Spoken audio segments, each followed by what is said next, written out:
আমি অর্ক। আজ পাঠ করছি কাজী নজরুল ইসলাম লিখিত একটি প্রবন্ধ, রাজবন্দির জবানবন্দি। নজরুল সম্পাদিত অর্ধ সাপ্তাহিক ধূমকেতু 1923 সালে ব্রিটিশ সরকার নিষিদ্ধ করে। নজরুলকে জেলে আটক করে রাখার পর তার বক্তব্য জানতে চাইলে তিনি লিখিতভাবে আদালতে উপস্থাপন করেন 4 পৃষ্ঠার বক্তব্য। তাই রাজবন্দির জবানবন্দি নামে বাংলা সাহিত্যে পরিচিত। 1923 সালের 7ই জানুয়ারি কলকাতা প্রেসিডেন্সি জেলে বসে তিনি এই 4 পৃষ্ঠার জবানবন্দি রচনা করেন। পরে বিভিন্ন পত্রপত্রিকায় যেমন ধূমকেতু, প্রবর্তক, উপাসনা ইত্যাদিতে 1923 সালেই তা প্রকাশিত হয়।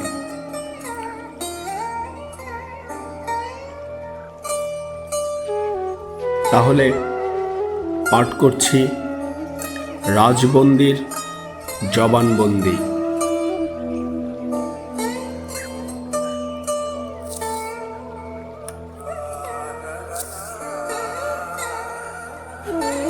আমার ওপর অভিযোগ আমি রাজবিদ্রোহী, তাই আমি রাজ কারাগারে বন্দী এবং রাজদ্বারে অভিযুক্ত। একাধারে রাজার মুকুট, আর ধারে ধূমকেতুর শিখা। একজন রাজা, হাতে রাজদণ্ড, আরজন সত্য, হাতে ন্যায়দণ্ড। রাজার পক্ষে রাজার নিযুক্ত রাজবেতনভোগী রাজকর্মচারী, আমার পক্ষে সকল রাজার রাজা, সকল বিচারকের বিচারক, আদি অনন্তকাল ধরে সত্য জাগ্রত ভগবান। আমার বিচারককে কেহ নিযুক্ত করে নাই। এ মহাবিচারকের দৃষ্টিতে রাজা, প্রজা, ধনী, নির্ধন, সুখী দুঃখী সকলে সমান।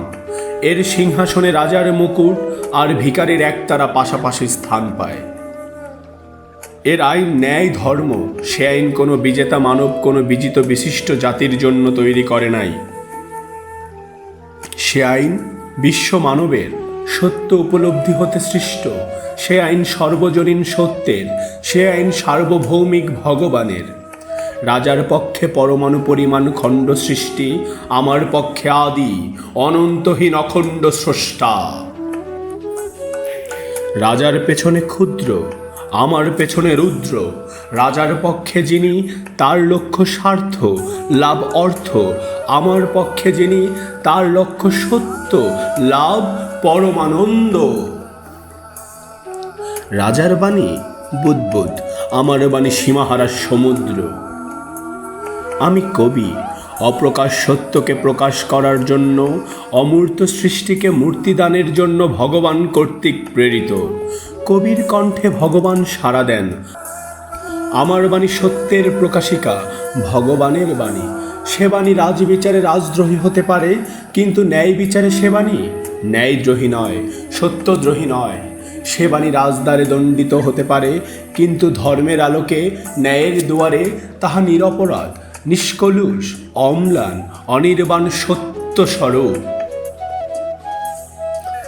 সত্য স্বয়ং প্রকাশ, তাহাকে কোনো রক্ত আখি রাজদণ্ড নিরোধ করতে পারে না।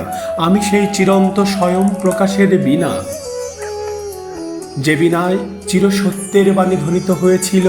আমি ভগবানের হাতের বীণা। বীণা ভাঙলেও ভাঙতে পারে, কিন্তু ভগবানকে ভাঙবে কে?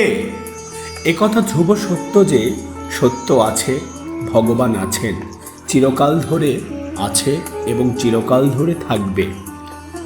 যে আজ সত্যের বাণীকে রুদ্ধ করেছে, সত্যের বীণাকে মুখ করতে চাচ্ছে, সেও তারই ক্ষুদ্রাদপি ক্ষুদ্র সৃষ্ট অণু। তাঁরই ইঙ্গিতে, আভাসে, ইচ্ছায় সে আজ আছে, কাল হয়তো থাকবে না। নির্বোধ মানুষের অহংকারের আর অন্ত নাই। সে যাহার সৃষ্টি তাহাকেই বন্দি করতে চায়, শাস্তি দিতে চায়, কিন্তু অহংকারের একদিন চোখের জলে ডুববেই ডুববে। যাক, আমি বলেছিলাম আমি সত্য প্রকাশের যন্ত্র। সে যন্ত্রকে অপর কোনো নির্মম শক্তি অবরুদ্ধ করলেও করতে পারে, ধ্বংস করলেও করতে পারে, কিন্তু সে যন্ত্র যিনি বাজান, সে বীণায় যিনি রুদ্রবাণী ফোটান তাকে অবরুদ্ধ করবে কে? সে বিধাতাকে বিনাশ করবে কে? আমি মরব, কিন্তু আমার বিধাতা অমর। আমি মরব, রাজাও মরবে। কেননা আমার মতন অনেক রাজবিদ্রোহী মরেছে, আবার এমনই অভিযোগ আনায়নকারী বহু রাজাও মরেছে। কিন্তু কোনো কালে কোনো কারণেই সত্যের প্রকাশ নিরুদ্ধ হয়নি, তার বাণী মরেনি। সে আজও তেমনই করে নিজেকে প্রকাশ করছে এবং চিরকাল ধরে করবে। আমার এই শাসন নিরুদ্ধ বাণী আবার অন্যের কণ্ঠে ফুটে উঠবে। আমার হাতের বাঁশি কেড়ে নিলেই সে বাঁশির সুরের মৃত্যু হবে না, কেননা আমি আর এক বাঁশি নিয়ে বা তৈরি করে তাতে সেই সুর ফোটাতে পারি। সুর আমার বাঁশির নয়, সুর আমার মনে এবং আমার বাঁশি সৃষ্টির কৌশলে। অতএব দোষ বাঁশিরও নয়, সুরেরও নয়, দোষ আমার যে বাজায়। তেমনি যে বাণী আমার কণ্ঠ দিয়ে নির্গত হয়েছে তার জন্য দায়ী আমি নই। দোষ আমারও নয়, আমার বাণীরও নয়, দোষ তাঁর যিনি আমার কণ্ঠে তার বাণী বাজান। সুতরাং রাজবিদ্রোহী আমি নই, প্রধান রাজবিদ্রোহী সেই বাণীবাদক ভগবান। তাকে শাস্তি দেবার মতো রাজশক্তি বা দ্বিতীয় ভগবান নাই। তাহাকে বন্দি করবার মতো পুলিশ বা কারাগার আজও সৃষ্টি হয় নাই।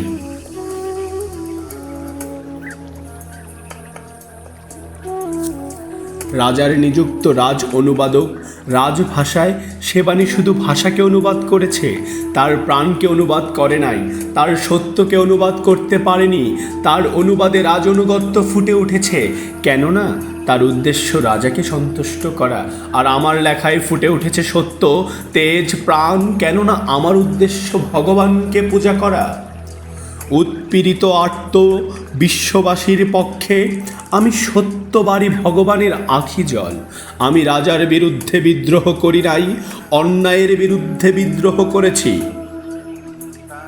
আমি জানি এবং দেখেছি, আজ এই আদালতে আসামির কাঠগড়ায় একা আমি দাঁড়িয়ে নেই, আমার পশ্চাতে স্বয়ং সত্য সুন্দর ভগবান দাঁড়িয়ে। যুগে যুগে তিনি এমনই নীরবে তার রাজবন্দী সত্য সৈনিকের পশ্চাতে এসে দণ্ডায়মান হন। রাজনিযুক্ত বিচারক সত্য বিচারক হতে পারে না, এমনই বিচার প্রহসন করে। যেই দিন খ্রিস্টকে ক্রুশবিদ্ধ করা হলো, গান্ধীকে নিক্ষেপ করা হলো কারাগারে, সেই দিনও ভগবান এমনই নীরবে এসে দাঁড়িয়েছিলেন তাহাদের পশ্চাতে। বিচারক কিন্তু তাকে দেখতে পায়নি। তার আর ভগবানের মধ্যে তখন সম্রাট দাঁড়িয়েছিলেন। সম্রাটের ভয়ে তার বিবেক, তার দৃষ্টি অন্ধ হয়ে গেছিল, নইলে সে তার এই বিচারাসনে ভয়ে বিস্ময়ে থরথর করে কেঁপে উঠত, নীল হয়ে যেত, তার বিচারাসন সমেত সে পুরে ছাই হয়ে যেত। বিচারক জানে আমি যা বলেছি, যা লিখেছি তা ভগবানের চোখে অন্যায় নয়, ন্যায়ের এজলাসে মিথ্যা নয়, কিন্তু হয়তো সে শাস্তি দেবে। কেননা সে সত্যের নয়, সে রাজার। সে ন্যায়ের নয়, সে আইনের। সে স্বাধীন নয়, সে রাজভৃত। তবু জিজ্ঞাসা করছি, এই যে বিচারাসন, এ কার? রাজার না ধর্মের? এই যে বিচারক, এর বিচারের জবাবদিহি করতে হয় রাজাকে, না তার অন্তরের আসনে প্রতিষ্ঠিত বিবেককে, সত্যকে, ভগবানকে? এই বিচারককে কে পুরস্কৃত করে, রাজা না ভগবান? অর্থ না আত্মপ্রসাদ? শুনেছি আমার বিচারক একজন কবি, শুনে আনন্দিত হয়েছি। বিদ্রোহী কবির বিচার বিচারক কবির নিকট, কিন্তু বেলা শেষে শেষ খেয়া এ প্রবীণ বিচারককে হাতছানি দিচ্ছে।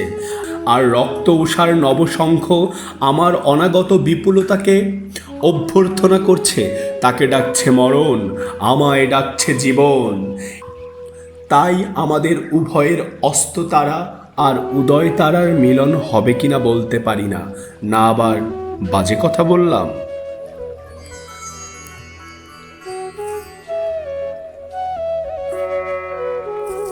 আজ ভারত পরাধীন, তার অধিবাসী বৃন্দ দাস, এটা নির্জলা সত্য। কিন্তু দাসকে দাস বললে, অন্যায়কে অন্যায় বললে এ রাজত্বে তা হবে রাজদ্রোহ। এ তো ন্যায়ের শাসন হতে পারে না। এই যে জোর করে সত্যকে মিথ্যা, অন্যায়কে ন্যায়, দিনকে রাত বলানো, এ কি সত্য সহ্য করতে পারে? এ শাসন কি চিরস্থায়ী হতে পারে? এতদিন হয়েছিল, হয়তো সত্য উদাসীন ছিল বলে, কিন্তু আজ সত্য জেগেছে। তা চাক্ষুষমান জাগ্রত আত্মা মাত্রই বিশেষ রূপে জানতে পেরেছে। এই অন্যায় শাসন ক্লিষ্ট বন্দি সত্যের পীড়িত ক্রন্দন আমার কণ্ঠে ফুটে উঠেছিল বলেই কি আমি আজ রাজদ্রোহী? এই ক্রন্দন কি একা আমার? না, এ আমার কণ্ঠে এই উৎপীড়িত নিখিল নীরব ক্রন্দনশীল সম্মিলিত স্বরূপ প্রকাশ। আমি জানি আমার কণ্ঠের এই প্রলয় হুঙ্কার একা আমার নয়, সে যে নিখিল আত্মপীড়িত আত্মার যন্ত্রণা চিৎকার। আমায় ভয় দেখিয়ে মেরে ক্রন্দন থামানো যাবে না। হঠাৎ কখন আমার কণ্ঠের এই হারাবাণী তাদের আর একজনের কণ্ঠে গর্জন করে উঠবে। আজ ভারত পরাধীন না হয়ে যদি ইংল্যান্ডই ভারতের অধীন হতো এবং নিষ্কৃত উৎপীড়িত ইংল্যান্ড অধিবাসী বৃন্দ স্বীয় জন্মভূমি উদ্ধার করবার জন্য বর্তমান ভারতবাসীর মতো অধীর হয়ে উঠত, আর ঠিক সেই সময় আমি হতুম এমনই বিচারক এবং আমার মতোই রাজদ্রোহ অপরাধে ধৃত হয়ে ওই বিচারক আমার সম্মুখে বিচারার্থ হতেন, তাহলে সেই সময় এই বিচারক আসামির কাঠগড়ায় দাঁড়িয়ে যা বলতেন আমি তো তাই এবং তেমন করেই বলছি। আমি পরম আত্মবিশ্বাসী, তাই যা অন্যায় বলে বুঝেছি তাকে অন্যায় বলেছি, অত্যাচারকে অত্যাচার বলেছি, মিথ্যাকে মিথ্যা বলেছি, কাহারও তোষামোদে করি নাই। প্রশংসা এবং প্রসাদের লোভে কাহারও পেছনে পৌ ধরি নাই। আমি শুধু রাজার অন্যায়ের বিরুদ্ধে বিদ্রোহ করি নাই, সমাজের, জাতির, দেশের বিরুদ্ধে আমার সত্য তরবারির তীব্র আক্রমণ সমান বিদ্রোহ ঘোষণা করেছে। তার জন্য ঘরের বাইরের বিদ্রুপ, অপমান, লাঞ্ছনা, আঘাত আমার উপর পর্যাপ্ত পরিমাণে বর্ষিত হয়েছে, কিন্তু কোনো কিছুর ভয়েই নিজের সত্যকে, আপন ভগবানকে হীন করি নাই। লাভ লোভের বর্ষবর্তী হয়ে আত্ম উপলব্ধিকে বিক্রয় করি নাই, নিজের সাধনালব্ধ বিপুল আত্মপ্রসাদকে খাটো করি নাই। কেননা আমি যে ভগবানের প্রিয়, সত্যের হাতের বীণা, আমি যে কবি, আমার আত্মা যে সত্যদ্রষ্টা, ঋষির আত্মা। আমি অজানা অসীম পূর্ণতা নিয়ে জন্মগ্রহণ করেছি। এ আমার অহংকার নয়, আত্ম উপলব্ধির, আত্মবিশ্বাসের চেতনালব্ধ সহজ সত্যের সরল স্বীকারোক্তি। আমি অন্ধবিশ্বাসে, লাভের লোভে, রাজভয় বা লোকভয়ে মিথ্যাকে স্বীকার করতে পারি না, অত্যাচারকে মেনে নিতে পারি না। তাহলে যে আমার দেবতা আমায় ত্যাগ করে যাবে। আমার এই দেহ মন্দির জাগ্রত দেবতার আসন বলেই তো লোকে এই মন্দিরকে পূজা করে, শ্রদ্ধা দেখায়। কিন্তু দেবতা বিদায় নিলে এ শূন্য মন্দিরে আর থাকবে কি? কে শুধাবে? তাই আমার কণ্ঠে কাল ভৈরবের প্রলয় তুর্য বেজে উঠেছিল, আমার হাতে ধূমকেতুর অগ্নি নিশান দুলে উঠেছিল। সে সর্বনাশা নিশান পুচ্ছে মন্দিরের দেবতা নটনারায়ণ রূপে ধরে ধ্বংস নাচন নেচেছিল। এ ধ্বংস নৃত্য নবসৃষ্টির পূর্ব সূচনা। তাই আমি নির্মম, নির্ভীক, উন্নত শিরে সে নিশান ধরেছিলাম, তার তুর্য বাজিয়েছিলাম। অনাগত অবশ্যম্ভবী মহারুদ্রের তীব্র আহ্বান আমি শুনেছিলাম, তার রক্ত আঁখির হুকুম আমি ইঙ্গিতে বুঝেছিলাম। আমি তখনই বুঝেছিলাম আমি সত্য রক্ষার, ন্যায় উদ্ধারের বিশ্বপ্রলয় বাহিনীর লাল সৈনিক। বাংলার শ্যাম শ্মশানে মায়ানিদ্রিত ভূমিতে আমায় তিনি পাঠিয়েছিলেন অগ্রদূত তুর্যবাদক করে। আমি সামান্য সৈনিক, যতটুকু ক্ষমতা ছিল তা দিয়ে তার আদেশ পালন করেছি। তিনি জানতেন প্রথম আঘাত আমার বুকেই বাজবে, তাই আমি একবার প্রলয় ঘোষণার সর্বপ্রথম আঘাতপ্রাপ্ত সৈনিক মনে করে নিজেকে গৌরবান্বিত মনে করছি।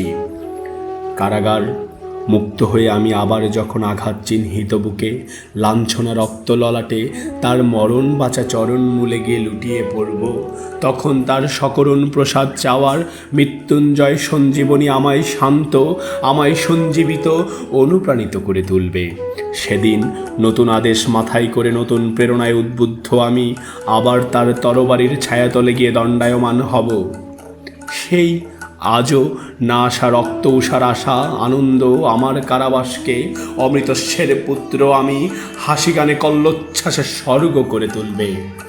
চির শিশু প্রাণের উচ্ছল আনন্দের পরশমণি দিয়ে নির্যাতিত লোহাকে মণিকাঞ্চনে পরিণত করবার শক্তি ভগবান আমায় না চাইতেই দিয়েছেন।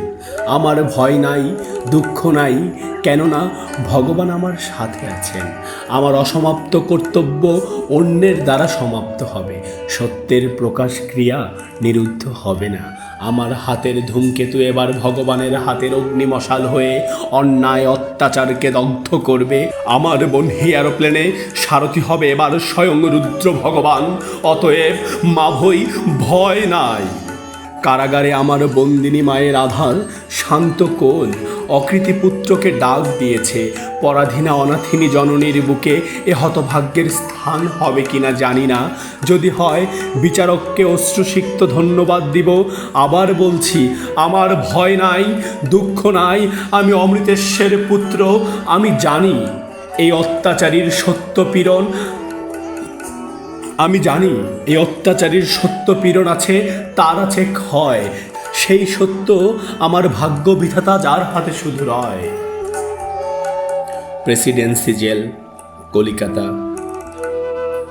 7 জানুয়ারি 1923, রবিবার দুপুর।